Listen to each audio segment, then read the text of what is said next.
Your life don't apply to me. I treat mine like a terminal disease. It don't matter. Stay on, yes, no matter where you wanna go.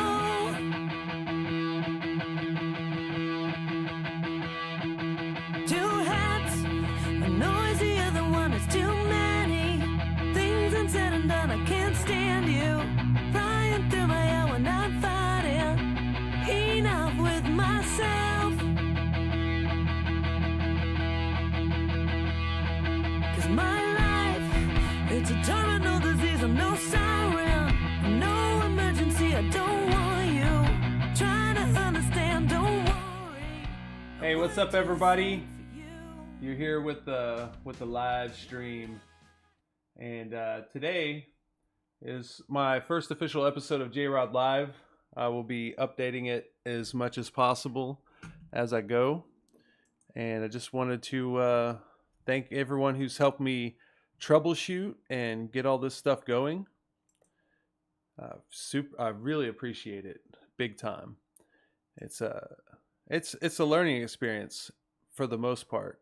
And when you're trying to learn something, a lot of times you have to try. You're going to fail X amount of times trying to do something, and you kind of learn cool new stuff along the way that's kind of fringe information that you learn about other stuff. You learn about latency and bitrate and all this other stuff. But today I'm going to be interviewing my buddy Russell. He is a truck driver. He's been a truck driver for a while, and we'll jump into all that. But a lot of things that people don't know is that there is a shortage of truck drivers in America. I've looked up articles about it. There's been news broadcasts about it. Truck drivers are definitely a shortage. But I want to riff with him about it more than anything. So I'm going to bring him on here in just a second.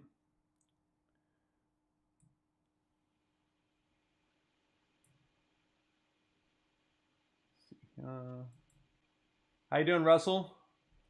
How's it going, man? All right. So Russell's one of my oldest friends. I've literally been friends with him since second grade. He goes by Les. Some people call him Les. Some people call him Russell. And so he's just one of those people with many names. Call him what you want, but don't call him an asshole, because he'll prove you right. Exactly. So how you doing, man? Doing pretty good. How are you doing on this new invention, or rather a new endeavor with the live streaming? It seems to be promising. It's fun. I would hope so. I mean, I don't have any delusions about having a big audience or anything like that. I think it's more fun to learn the ins and outs of it and figure out exactly how it works. And the troubleshooting aspects of it, as frustrating as it can be, it's something that when I dig into something, kind of like the piano thing lately, I tend to get obsessed with it, and that's Right. how I learn.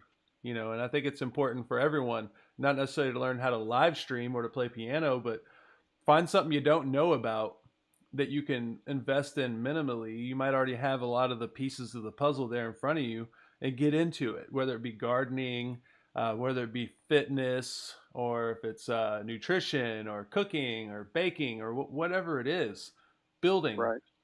Making furniture. I know my buddy Will, he's been making furniture lately, and everybody tells him it's not even, and it pisses him off. Like, that doesn't look, what do they call it, plum or something? I forget, but Right. yeah, I think it pisses him off. I can understand why somebody's critiquing somebody on something. Yeah, definitely. But it is what it is. I mean, criticism goes with everything, no matter what you do. Yeah, you got to be able to take the criticism too. That's Exactly. part of it, and it's as long as they're being constructive and helpful. It's good to take the criticism. But if people are just jerking you around, which I think most people that were telling him that were just jerking him around, because his work so far looks really good. So I think sometimes when you see somebody execute something well, and they Right. surprise you, sometimes it's fun. Instead of going, "Wow, that's amazing, friend. You are talented." It's fun sometimes to just go, "Dude, You should probably get in a time machine and tell yourself to never get into woodworking because that looks like crap. Like, yeah, don't quit your job Oh man. to open your own store, or whatever the thing is that they're doing. Yeah, definitely. So also, I wanted to make sure everybody knows that we're going to take questions. So if anybody has questions to ask Russell, you can ask those in the chat, and I will relay those to him. And you know, he will or will not answer them. It's his discretion. So you've I'll been answer as many questions as I possibly can, as honestly as possible. all right. Yeah, and we have him hooked up to a lie detector right now. So if he lies, it will zap him. Uh, Yes. so you've been trucking for a long time. How long have you been truck driving, and when did you get started, and how? I've It'll be this coming May 19th will be my 12th year in the business.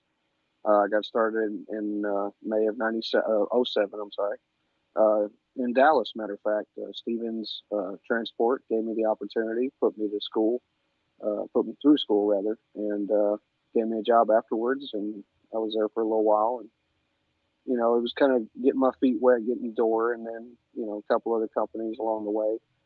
I've been through several different companies. I've worked over the road trucking. I've done the regional work, the dedicated work. Just various forms of the business, mainly, well, lanes of the business, whether it be regional, over the road, dedicated, that sort of thing. Um, I've made no money. I've made good money. I'm doing very well now. Work the oil field was actually interesting. I was able to do that for a few years, and it was rewarding. But just like anything else, it's nothing guaranteed. Yeah. Um, I've driven pretty much every type of truck and pulled every type of trailer there is: flatbeds, tankers, refrigerated trailers, dry van trailers, Shrimp sandwich, shrimp scampi. shrimp stew, Shrimp. shrimp salad, bowl it, roll it. Oh, yeah. What was your So inspiration for so like I don't know, in like a big moment where you're like, I saw a 18 wheeler headed down the road and I wanted to be free like that guy. But no, seriously, like, so you were not a truck driver and you became a truck driver. What was the catalyst for that? the odd thing was I'd never even driven a stick shift car, let alone an 18 wheeler with 10 speed plus in it.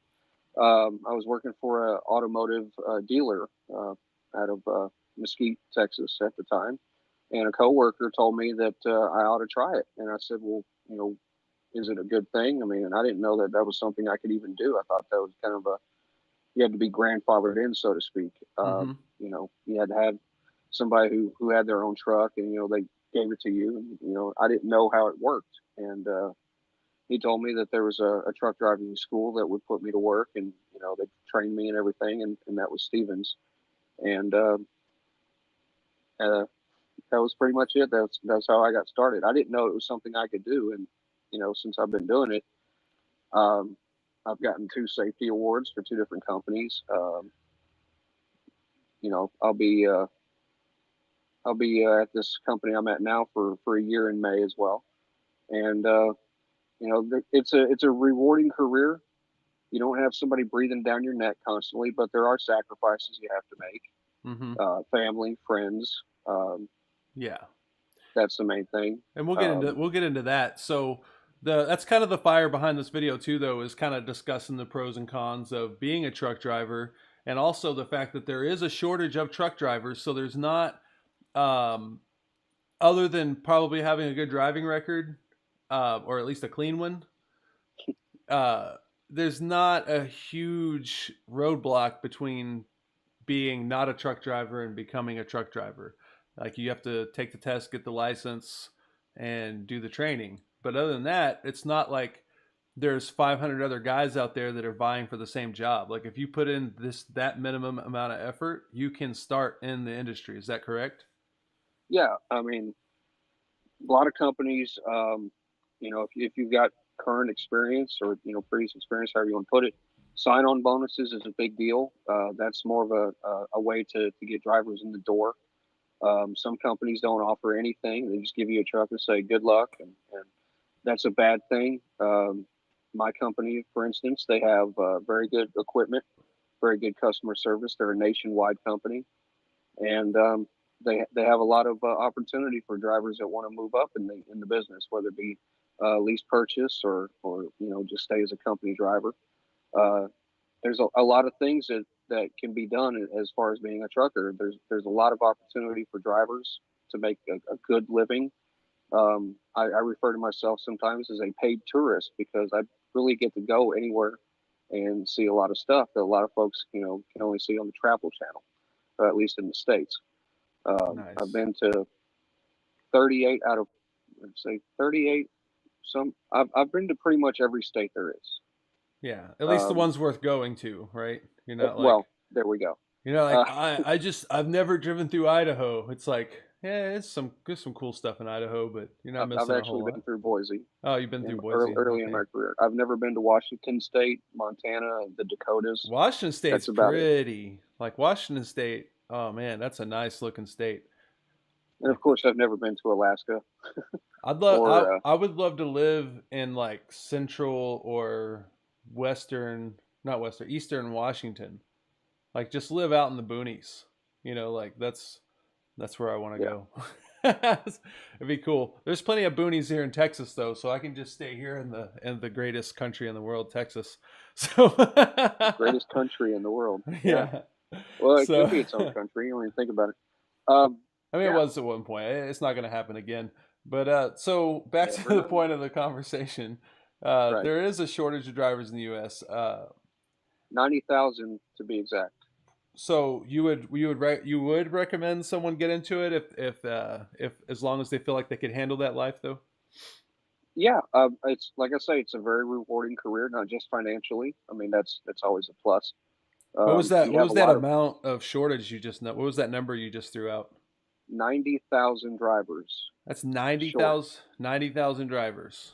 So Yes, that's we are short. thousands and thousands of positions with hundreds of companies. Yes, Yeah. and the thing, like I said, driver retention is kind of a big deal, keeping drivers employed. Mm-hmm. So a lot of companies are really kind of just saying, okay, if you have the ability to do this and you want to do it, come on, we'll put you to work. Yeah, it's an Um, employee's market rather than an employer's market. exactly. It's There's a lot of companies vying for drivers to show up and get started. And I would honestly say anybody that's looking for a career where they can expand, you know, financially and grow financially, professionally, they can move into a more substantial position later on if the company has the ability to put you through that situation, be able to get you into the door to say work in the mm-hmm. office as a recruiter or safety manager, driver manager, something like that. That's kind of my goal is to do that one of these days. But being a single man, I really don't have any incentive to have a family right now. Or I had a family, things happen, Yeah. and we won't get into that. But if a person says, "Hey," and it's not just men, it's women, it's husbands and wives, boyfriend, girlfriend, anybody that especially team drivers, teams. Companies are very much looking for teams to handle the responsibility of hauling freight for a living. There's a lot of incentive for it. There's more money involved, better equipment sometimes. Um, it really depends on the person's mindset. If they really don't necessarily have to be home every day or even every week, it's How it's it's often a great career. how often are you home? I'm on the road 2 weeks at a time. Um, I try to get in every other weekend to the Dallas area where I'm from, and spend time with as many friends as I possibly can before I have to go back out and make a living again. And yeah, um, it's like I say, it's a great career if you have the mindset for it. If you don't have road rage, or Yeah. at least not that severe, Yeah. because you're going to deal with BS on the road all the time. People don't know how to merge, don't know how to stay in their lane. A lot of Mm-hmm. people speed. A lot of people tailgate. That's a big thing too. Is a lot of the trucks nowadays. have a radar on the front end of them that slow your truck down automatically if it feels like you're being too close to another vehicle in front of you. Yeah, my when I came back from Tucson, I drove my aunt's new Toyota SUV, and that had all that settings on it. And what was cool is one thing that I thought was really annoying is you'd have cruise control on, like in my Ford, which is a 2017. That car has cruise control, as most cars do, most sedans. But if you have it set, and then you come up on somebody that's doing like 68 and a 75, then you have to like take over the controls of your speed in order to adjust for that. If you can't go around them, right? So Right.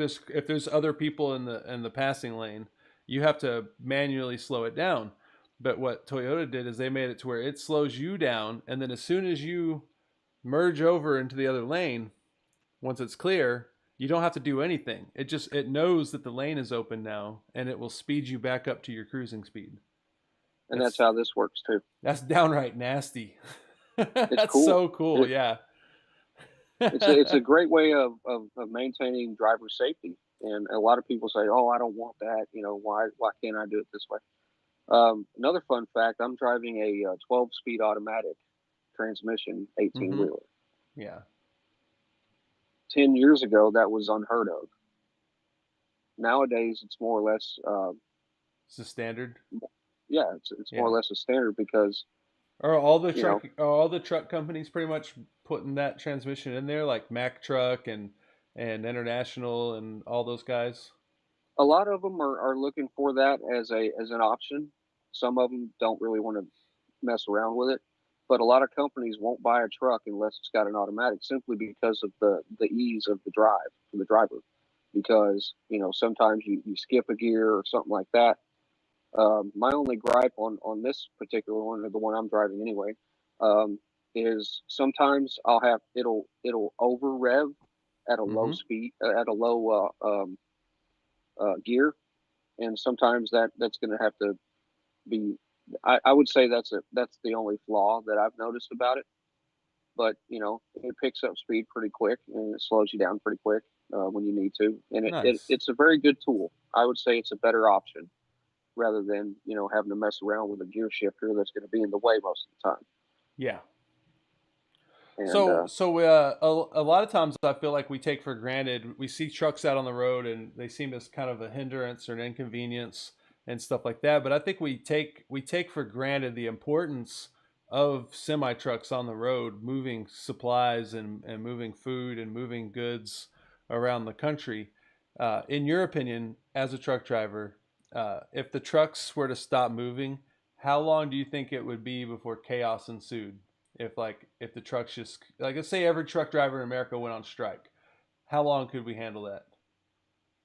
that's a very good question, and that's been the same question I've heard for the better part of the 12 years I've been doing this. A lot of people want to know how do we survive without this, that, the other thing.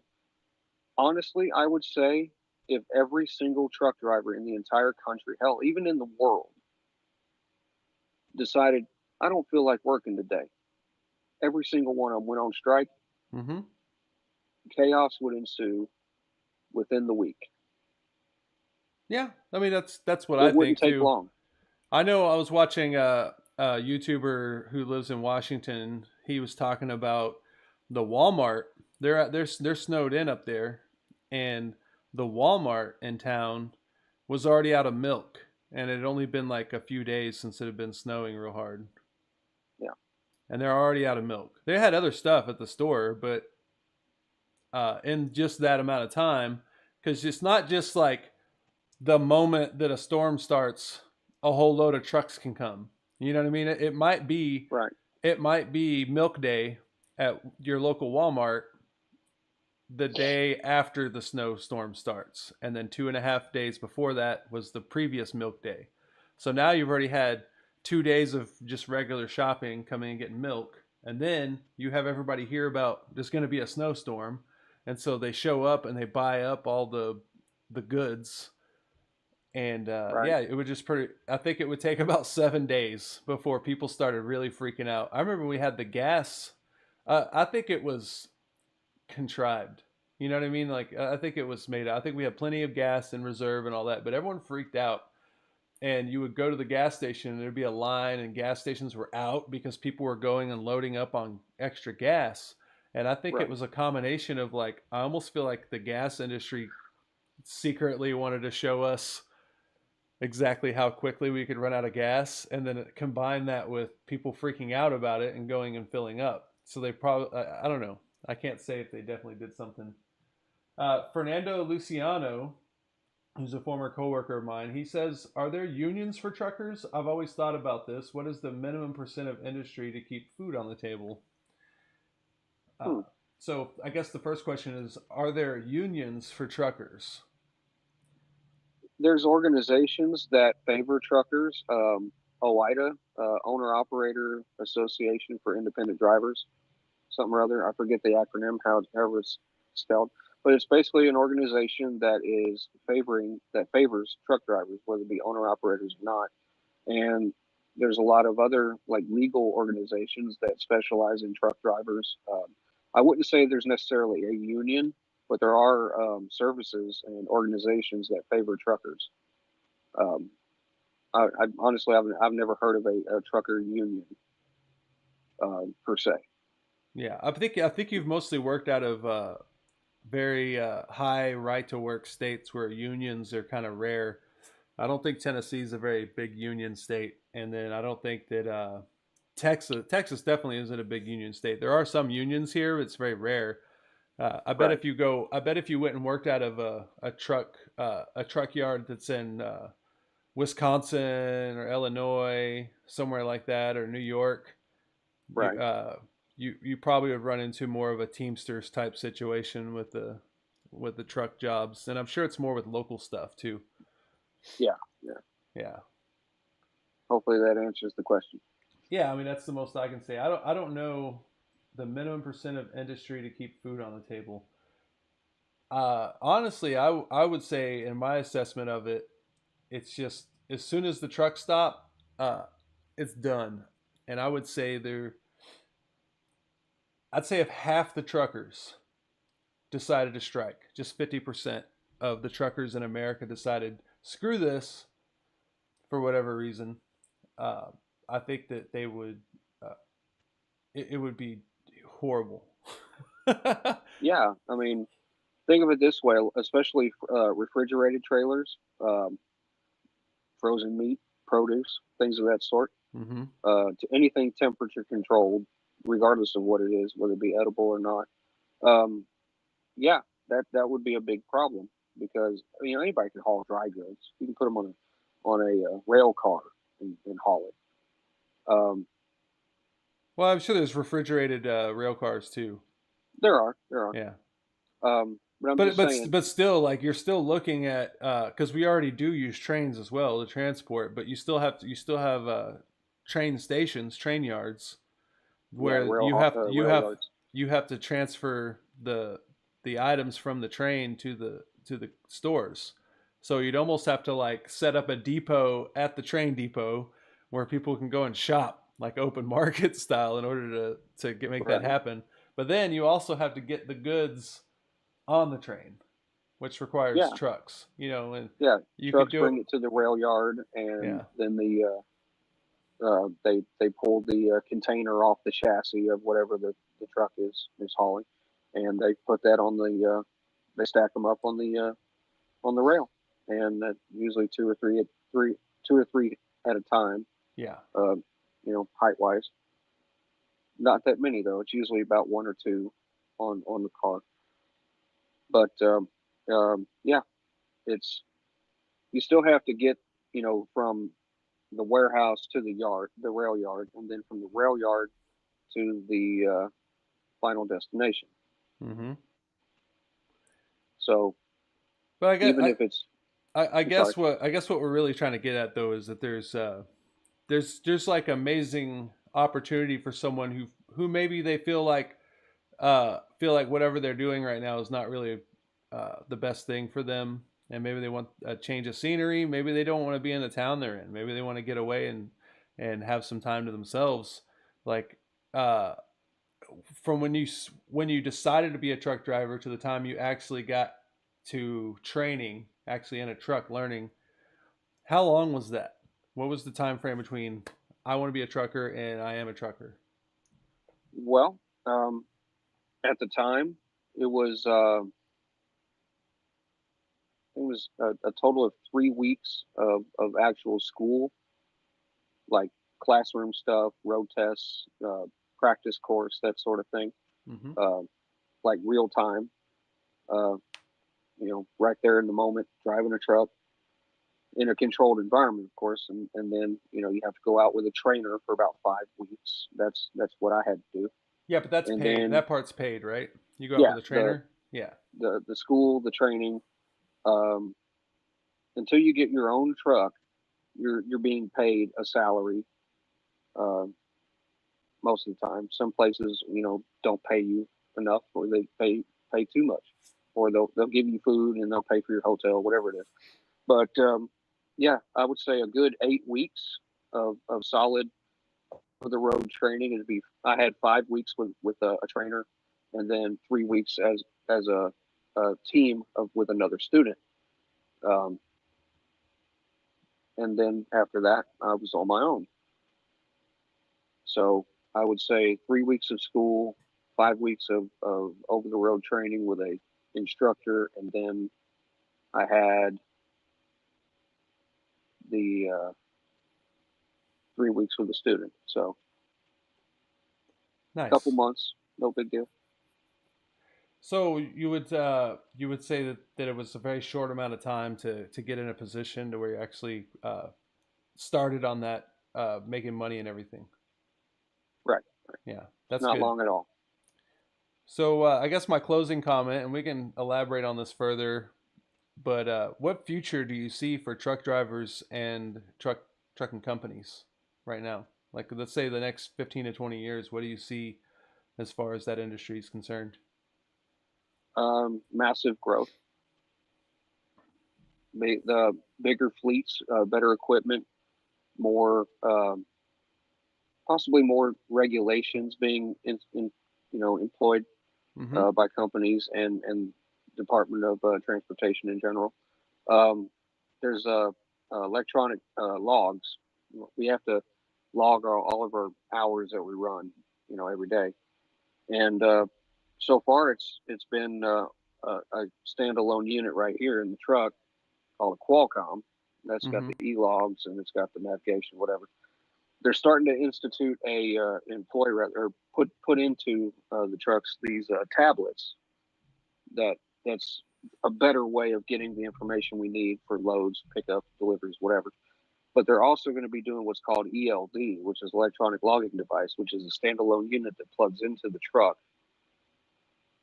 in a port that's designed for it, and that will be linked to whatever device, application, whatever you want to use, and that's going to be the way it is Can you play video games for on it? for a long time. Is it like you No, play? Oh, I'm out. I'm out.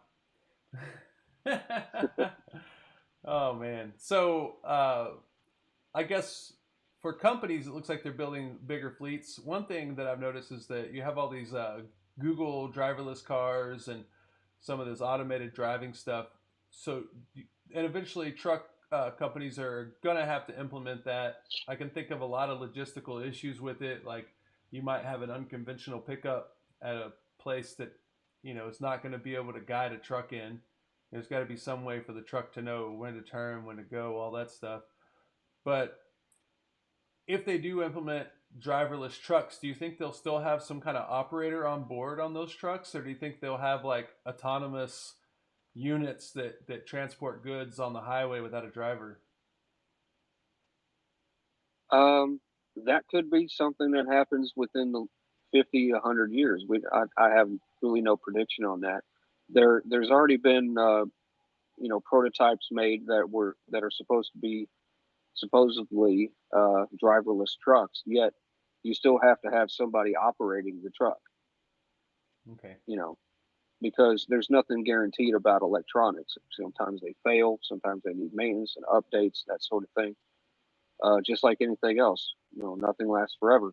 Mm-hmm. But I would say until the technology is perfected in all aspects of the trucking business, tracking, logging, even driver lease trucks, automated trucks.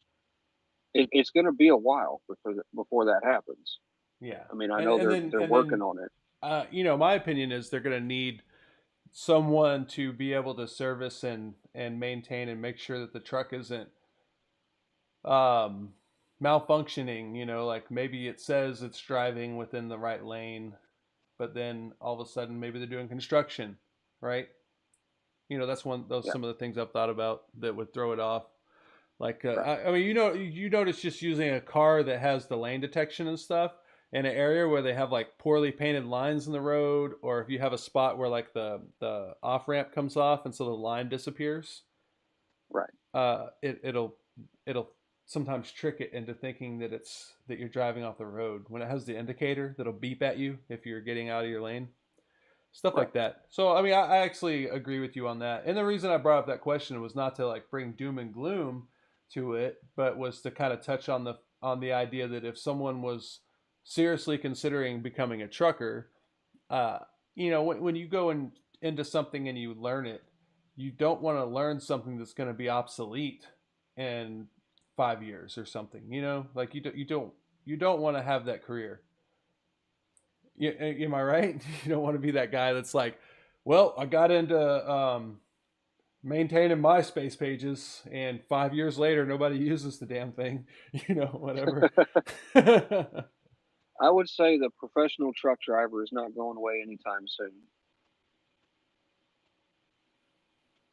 There's always going to need somebody in the seat, and I'm just happy to be one of them.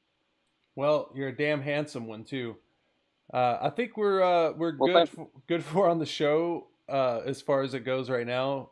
I think if you have anything else you want to add about the trucking industry that you think maybe a lot of people should know or don't know, being four wheelers as you call them, what would you say to those people as a closing statement? uh, well, we're supposed to be very professional as a truck driver, but I would say honestly, the four wheelers need to have a little more respect for the truckers. Stop trying to tailgate. Stop trying to pass real fast. You know, be safe on the road because all it takes is a split second and tragedy happens. I've seen really bad wrecks caused by four wheelers involving trucks, and luckily I have never been involved in one. So, to the cars and or four wheelers on the highway, I say this: be safe, don't be in too big a hurry, and let's just share the road. That sounds like some good advice. So I think I'm going to close out the show for tonight. Thank you so much for being on the show today, Russell. You are always a Appreciate the gentleman, invite. and Thank you. you're always more handsome than I am. If I could be as handsome as you, uh, I think I would be more loved in this world. So, uh, so Well, thank you for that. so thank you for your time.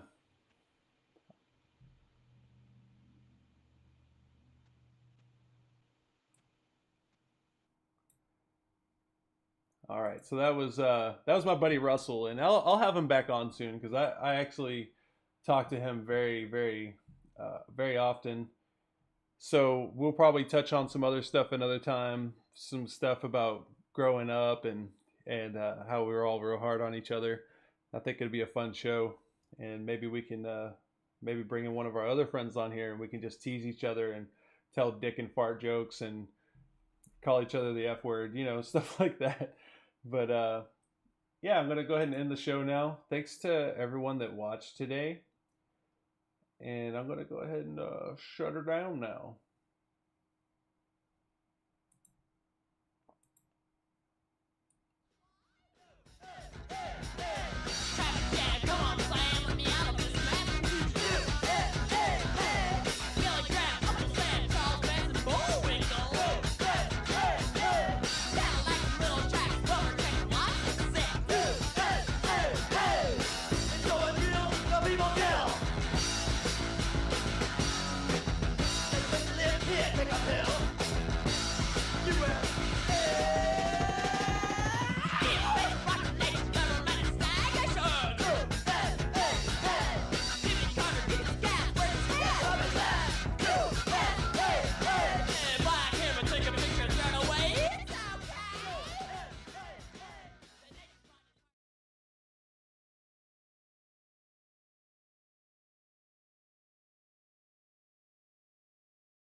What up, boy?